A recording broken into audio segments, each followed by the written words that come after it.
Laetitia Hallyday semble avoir remporté une victoire décisive dans le bras de fer qu'elle mène avec son ex-compagnon, Jalil Lesper, à propos du biopic sur Johnny Hallyday.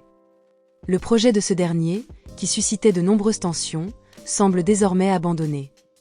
C'est Laura Smet, la fille aînée de Johnny, qui a levé le voile sur cette décision lors d'une interview accordée à Paris Match. Elle a révélé que le biopic de Jalil Lesper, qui était en préparation, a été écarté, laissant place à un autre projet sur la vie de son père, dirigé par Cédric Jiménez. Dans cette interview, Laura Smet a évoqué la gestion de l'héritage de Johnny Hallyday, soulignant l'importance du droit moral qu'elle et son frère David détiennent sur l'œuvre de leur père.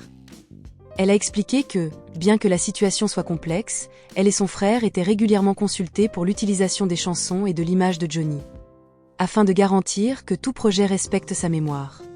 Selon elle, l'essentiel est que l'œuvre de son père soit préservée dans les meilleures conditions possibles. Laura a également précisé qu'elle avait été directement impliquée dans le choix du projet de biopic qui allait être autorisé. Le film de Cédric Jiménez, avec Raphaël Quénard dans le rôle principal, semble être celui qui a reçu l'aval de la famille Hallyday. Laura a souligné qu'elle avait discuté avec le réalisateur et que ce projet, qui respecte les attentes des héritiers, serait désormais le seul à voir le jour. Cette prise de position a mis un terme aux spéculations sur d'autres projets de biopic, notamment celui porté par Jalil Lesper.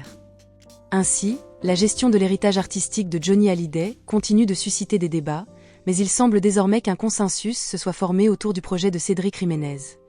Pour Laetitia Hallyday, cela pourrait représenter une victoire dans le respect de la mémoire de son défunt mari, tandis que pour Laura et David Smet, c'est l'opportunité de veiller sur l'œuvre de leur père et de garantir qu'elle soit traitée avec la dignité qu'elle mérite.